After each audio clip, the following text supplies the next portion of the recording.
What is going on? I'm over here taking my second lunch.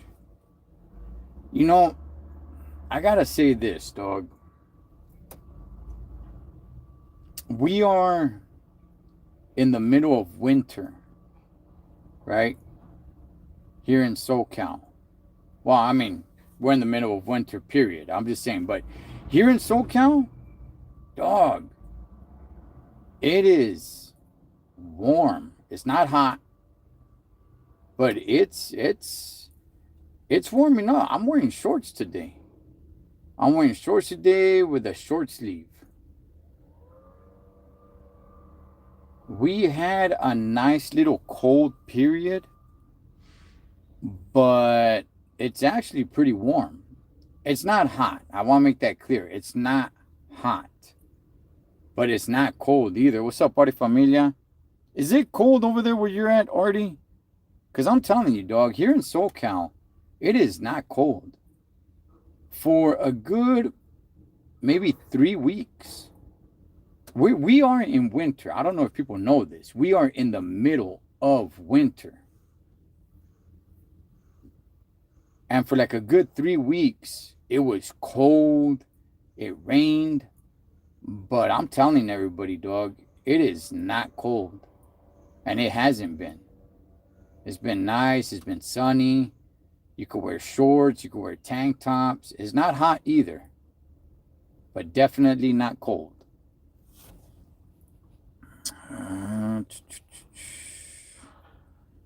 What's up, Pounce? Vanessa la chingona, ¿qué ole? No half stepping. I was in Ohio, -5. Then came home to summer. Yeah, dog.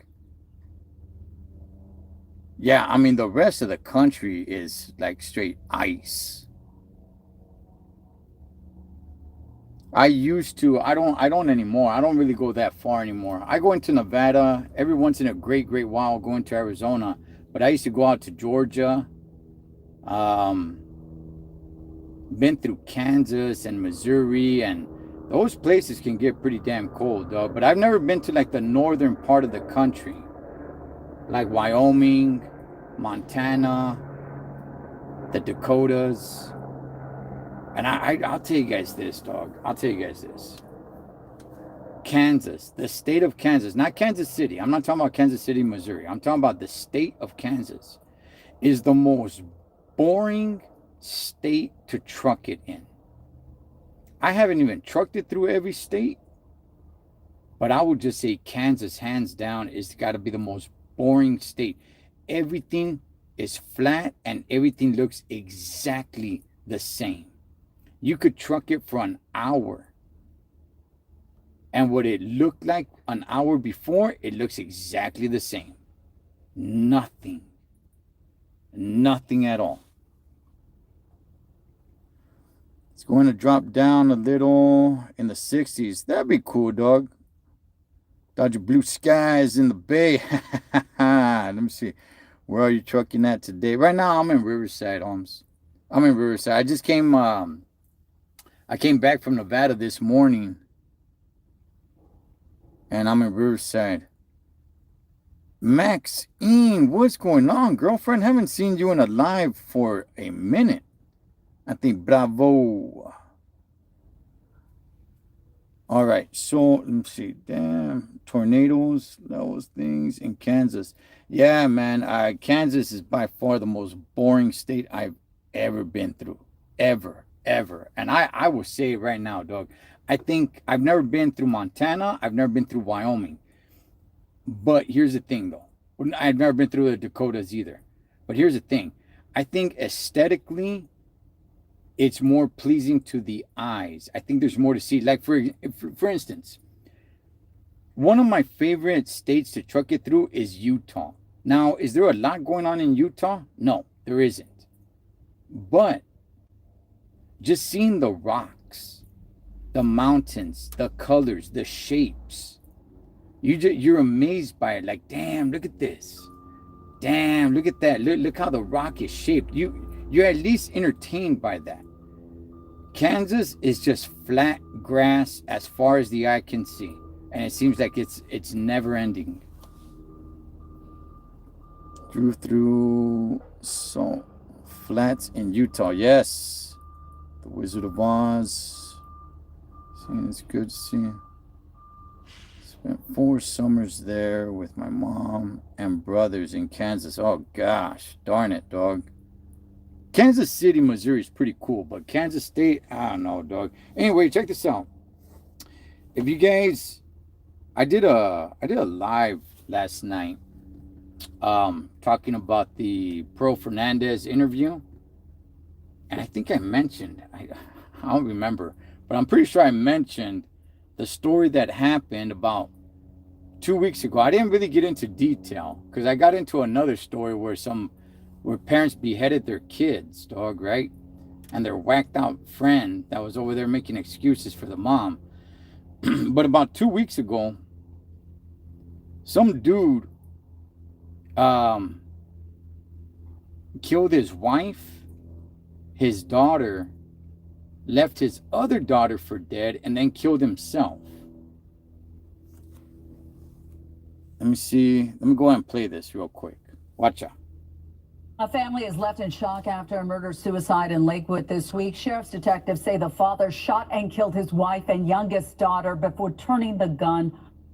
How many of you guys know where Lakewood is at? It's actually a pretty nice town. On himself. A memorial is growing to honor the victims in the neighborhood, and friends say this is a picture of 48-year-old Roxana Rodriguez and her 17-year-old daughter, Sienna Alfaro. They were found shot to death in 2 separate bedrooms of a home on Lorelli Avenue Thursday. Sheriff's deputies say the couple's 19-year-old daughter woke up to gunfire. She told deputies her father shot her mother and sister and tried to shoot her multiple times but missed, and then turned the gun on himself. It's hard to process pain. So the original story I heard was that the 19-year-old daughter was shot. That's the original story I heard, and he left her for dead. But he ended up committing suicide, didn't finish the job that he was aiming for. Turned the gun on himself. It's hard to process pain, anger. Hard to understand how a person that's supposed to be a protector and a father to those girls would have done something so hideous. Detectives have not released. That dude that was just talking is the brother of the mom that was killed. Would have done something so hideous. Detectives have not released a motive for the crime, but say 2 handguns were found inside the home. A family is left in shock after a Wow, dog. And you know, this dude, man, he looks just like an ordinary, regular vato, homie. They look just like a regular Chicano family. And he goes, kills his wife, kills his younger daughter. And then from what I heard, this story is saying it different, but from what I heard, he shot his 19-year-old daughter and then killed himself. Now, I was talking to somebody about this, right? Hey, what's up, Denise? I see you guys on here. Bean Loke, the Bean Lokester. I was thinking, somebody pointed this out to me. What are the chances, dog, that the 19-year-old daughter is the one that actually did this? Right? And I'm like, yeah, I don't know about that. I mean, now we're going like Lizzie Borden kind of stuff, right? Murder-suicide in Lakewood this week. Sheriff's detectives say the father shot and killed his wife and youngest daughter before turning the gun on himself. A memorial is growing to honor the victims in the neighborhood, and friends say this is a picture of 48-year-old Roxana Rodriguez. You know, if you're going to whack yourself, dog, I wonder, obviously you're not in your right mind, right? Like, why do you got to take out your kids and your wife? Like, if I'm wondering, like I said, I know that's rational thinking, right? When somebody's thinking about this, if they're gonna kill themselves, why you gotta go whack your kids for? And your wife. And her 17-year-old daughter, Sienna Alfaro. They were found shot to death in 2 separate bedrooms of a home on Lorelli Avenue Thursday. Sheriff's deputies say the couple's 19-year-old Yeah, so this fool was traveling through the house doing this. daughter woke up to gunfire. She told deputies her father shot her mother and sister and tried to shoot her multiple times, but missed, and then turned the gun on himself. It's hard to process pain, anger, hard to understand how a person that's supposed to be. All right. Enough of that. I just thought I'd go ahead and bring that up since I mentioned it on the live last night that I did of the Pearl Fernandez chick that got interviewed. Let me see. Man, I don't even know where I left off right here with you guys. I saw your video earlier, Cholo. Where you at? I'm in Riverside right now. I was going to say, what's the motive? I don't know. Dude just, I don't know, probably suffering from PTSD or something. Let me see, anything I've been knowing. Cholo, that I get help first, and if you want to take yourself, leave others alone. Yeah, I don't. You know, there was a many years ago. There was a little bit of a movement because people that were committing suicide were doing it by jumping in front of trucks. And this is probably, I don't know, man, like 2014, 2015 or something like that. And it was getting out to truckers, every truck stop and everything like that. There was this kind of like, hey, beware. Because I guess one of the ways that people would be committing suicide was just run in front of trucks. And I'm like, hey, dog, just do something else, dog. If you're gonna whack yourself, because I always thought like, damn, can you imagine, Holmes? Somebody committing suicide, so they're just deciding just to jump in front of your vehicle. Let's see. Yes, never met Mr. O in person. Yes, this is sad, Cholo. All right, look, I got another story right here because this is the one that I really want to get into. Because, yeah, nobody heard about this. This is the one I really, the other one, it was just because of what I mentioned last night. But this is the one I really want to get into. Check this out. Right here in LA County, considered a large part of the operation taking place right here in LA County, considered a hotbed for human trafficking. Among the victims, teenagers from all over the country, some as young as 13.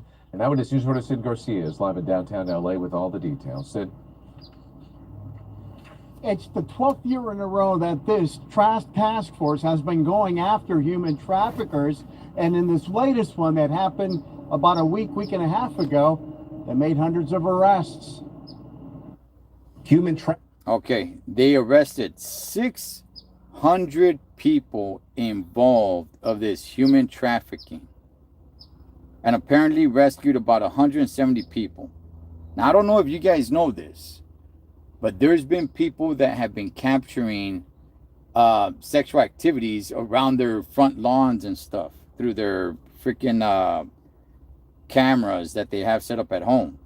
Trafficking and child exploitation are devastating crimes. The last week of January, local, state, and federal law enforcement teams went out to pick up solicitors and providers of young girls and boys involved in sex trafficking.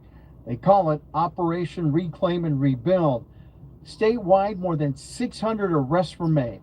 156 adults and 14 children were rescued from the streets of LA and up and down the state. 600 arrests. Goodness gracious, dog. 156 adults and 14 children were rescued from the streets of LA and up and down the state. The task force also confiscated several weapons in their week-long sting. Young girls and boys given a second chance to reclaim and rebuild their lives. Survivors need care. They need time. They need a... All right, hold on. Let this truck pass by. But what homeboy's about to say right here is 1,000% true. 1,000%, dog. Okay, check this out. What he's about to say right here. Sting. Young girls and boys given a second chance to reclaim and rebuild their lives. Survivors need care. They need time. They need a chance to rebuild their lives. And our partnerships with these organizations are what allows those individuals to reclaim their lives and rebuild their lives. There's a number of service organizations. Yes. Yes. You just don't take them out of that environment and say, all right, be on your way. Go live your life. No, they're mentally all jacked up. Now they need a lot of therapy. They need to get set right. They're all jacked up. They're insane in the membrane. The deputy chief alluded to that help the victims of human trafficking start over and rebuild their lives. These groups work hand in hand with law enforcement to help survivors of human trafficking. Sarah Elender is with Saving Innocence. Because together we create something far greater than the sum of all of our parts, a unified and collective, collaborative response to meet survivors just where they are with just what they need. Right now, those involved in human trafficking of a minor face a felony. I gotta be honest, man. That chick sounded wacko, dog. She sounded nuts. Those involved in human trafficking of a minor face a felony. For the trafficking of an adult, it's a misdemeanor. So I would ask our state leader. That's kind of surprising to me. Okay, so if you're involved in human trafficking and you're doing it with a minor, it's a felony. But if you kidnap an adult and you're trafficking that person around, it's a misdemeanor? I had no idea, dog. I had no idea. So if you get somebody who's 17, it's like, okay, that's a felony. So let's go after an 18-year-old. And if we get popped, hey, it's a misdemeanor, Holmes. Ain't nothing major. I never knew that. Survivors just where they are with just what they need. Right now, those involved in human trafficking of a minor face a felony. For the trafficking of an adult, it's a misdemeanor. So Who the hell writes the law like that? Who is writing the law like that? I don't get that part.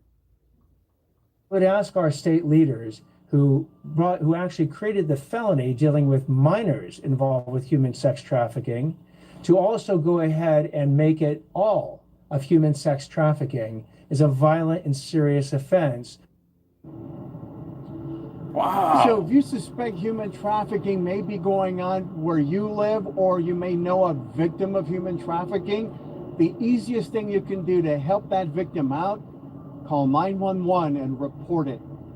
Live in downtown LA, I'm Sid Garcia, ABC 7 Eyewitness News. Wow. Wow. 600 people arrested, dog, in human sex trafficking. Damn. I'll tell you guys, dog, this is huge.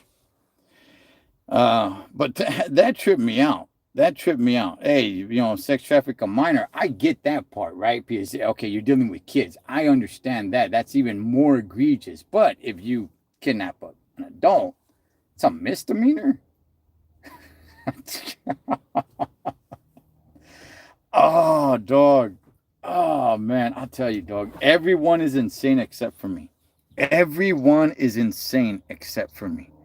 Let me see. So it's what the Bible says. We don't wrestle against flesh and blood. Spiritual fight. Yeah, you're right about that, Anthony. Bravo. That's right. Let me see. Wow. That's crazy. Republicans. Hello, Richard. Jay, tell ladies, kidnap me, don't traffic me. Use me, but don't. Yeah, man. Oh, you guys. I'll tell you guys, man. Everyone is nuts except for me. Everyone is nuts except for me. But anyway, yeah, so I was tripping out on that story, right? This stuff never really gets talked about much. Whenever it does, it's always just like everything else. It's always political. It always needs to get. It's always. People are so obsessed, dog, with politics. It's insane to me. It's like, hey, you know what? Let's focus on this issue. Well, let's make it political. It is insane to me, dog. But I'm glad this sting operation went down. 600 that went down. God, good gosh, dog. There was 600 people organizing all this, all in cahoots together. Damn. That's crazy. That is crazy. But anyway, outside of that, I don't want to be a downer all the way through and through. Let me see how much more time I got. Oh, okay. I got about 10 minutes. All right. With that, I want to go ahead and let me see. Let's do something fun right here. Check this one out. 5 animals that stop attacking if you do this. In the wild, panic gets you killed. Running makes things worse. But sometimes the right move at the right moment can flip the outcome completely. These animals don't stop because they're kind. They stop because you change the rules. And number 1 only backs down if you do everything right. Number 5, the bear. Most bears don't want to attack. They're testing you. If you run, you instantly lose. Instead, stay calm, raise your arms above your head. Now, I've heard that. I've heard if you come across a bear, you're supposed to raise your arms, make yourself look vicious, and start yelling as opposed to running. Because if you run, that fool's going to chase you down and maul you up. To look larger and back away slowly. Speak firmly, don't scream, and don't turn your back.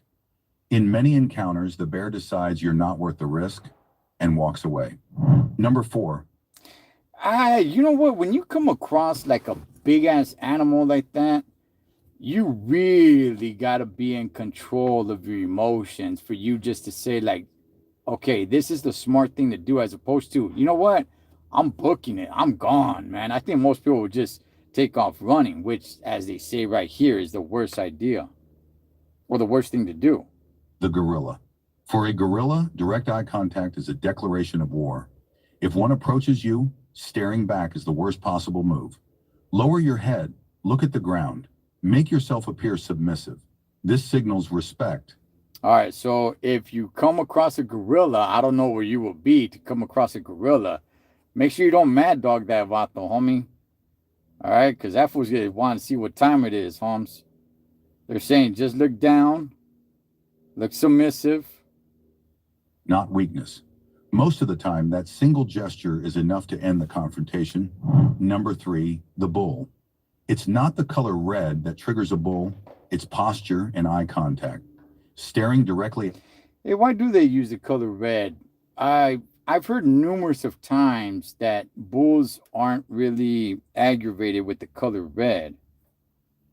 At it signals a challenge. Break that line immediately. Turn your body sideways and move away slowly. Once the challenge disappears, the charge often stops. Number 2. All right, so don't stare at the bull. Look away, turn your body sideways, and walk away slowly. Again, where are you going to be where there's just like a wild bull out there? I don't know. 2. The wolf. Wolves can read fear instantly. If you run, their chase instinct activates, and you become prey. Instead, stand your ground, spread your arms, make yourself look larger, maintain awareness, then slowly back away.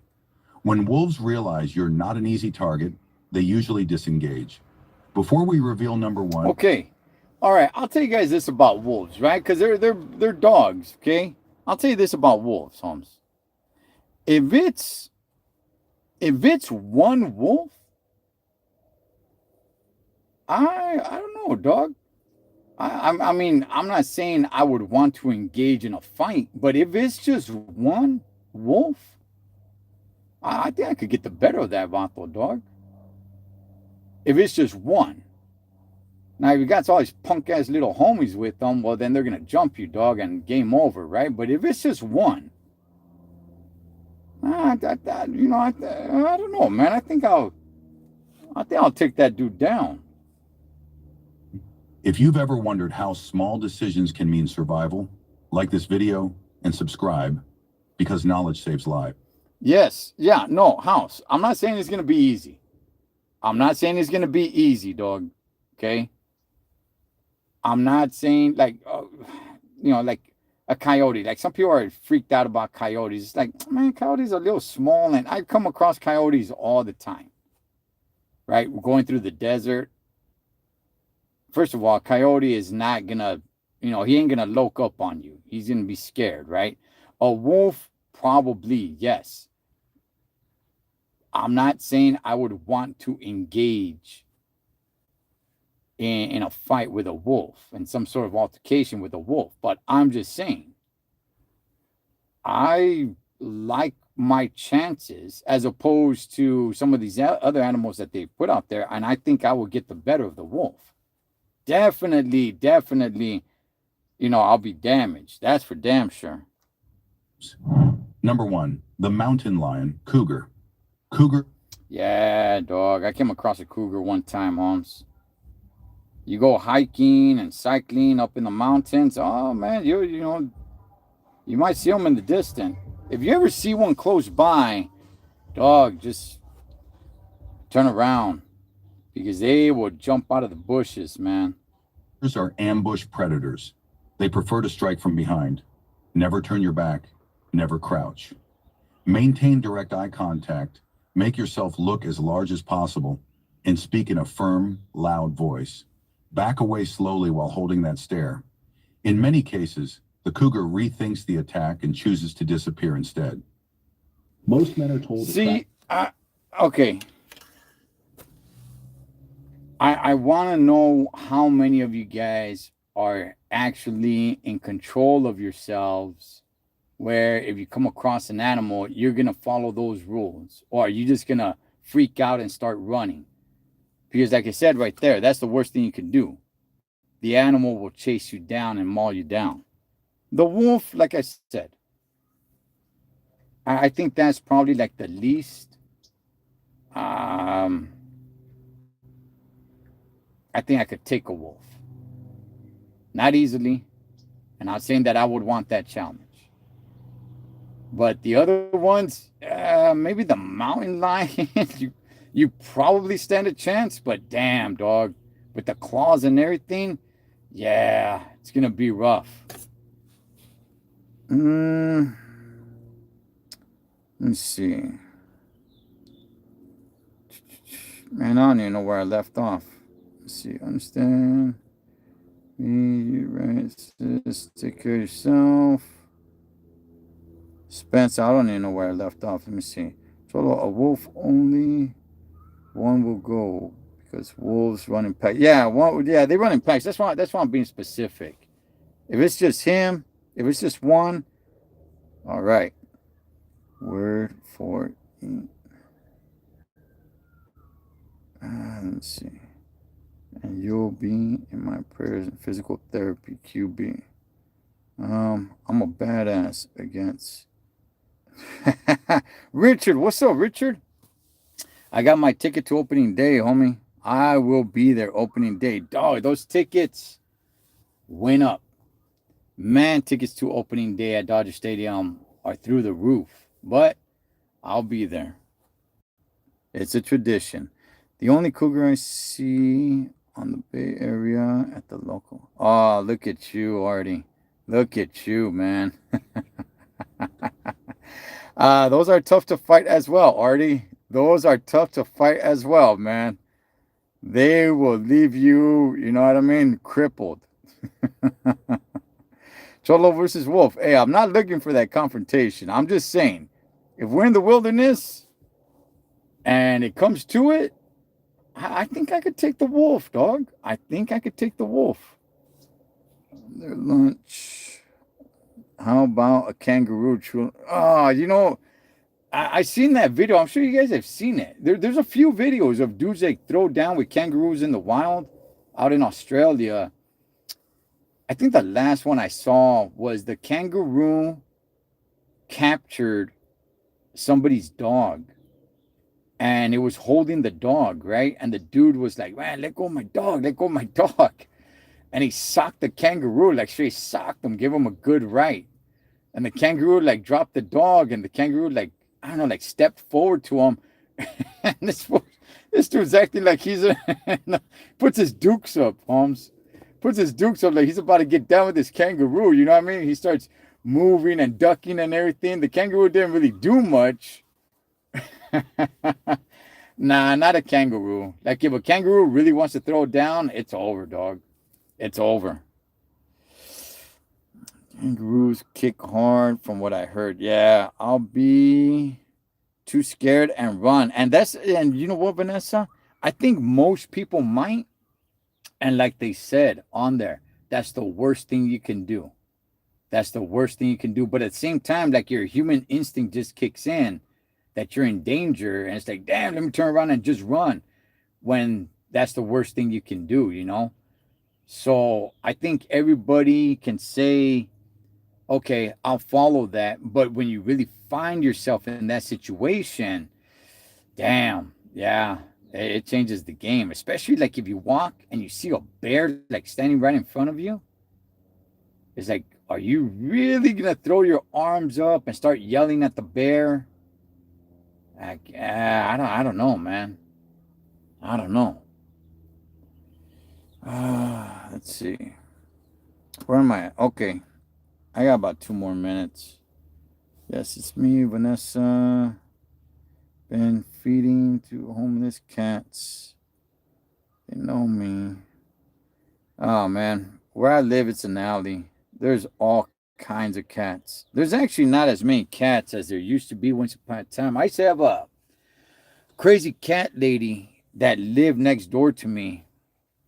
And there used to be a lot more cats because she used to feed all the cats. And they all used to hang out like right outside her door. And my pad is like right on an alley, right? It's a house, but right next door to me is like a duplex. And it's right on the alley. And she used to feed these cats. So these cats will hang around like all the time. There's still some cats, but not as many. Once she left, she left. And I remember they were cleaning out her little duplex apartment right there. And they were telling me like, hey, man, it's disgusting in there, man. And I was just like, yeah. She kind of reminded me of Crazy Cat Lady from The Simpsons. All right. I'm going to get back on the road. Tonight I'm going to go live, not on this channel, but on the Pick 6 channel. We're going to talk about the Super Bowl, break down the Super Bowl. I'm not even sure what I'm going to do. I've been invited to a couple of Super Bowl parties. I never said yes to any of them. But I got a day or two to kind of think about what I'm going to do. I don't know. Part of me just kind of wants to stay home and watch it. Part of me, that is, of course. I don't know. I'll see. But yeah, I'll be live on the Pick 6 channel. We'll be talking about the Super Bowl. And yeah, that's about it, man. I got a couple of things coming up on this channel. Saturday, if everything goes right, I should have an interview on Saturday afternoon live. And I got more people coming on. See, January was just basically for me to say like, hey, I'm back. But now I'm going to have people jumping on. So we'll get it rocking and rolling. But with that, I got to get up out of here, man. Get back on the road. All right, boys. Hey, you guys be good. I'll catch you guys on next one.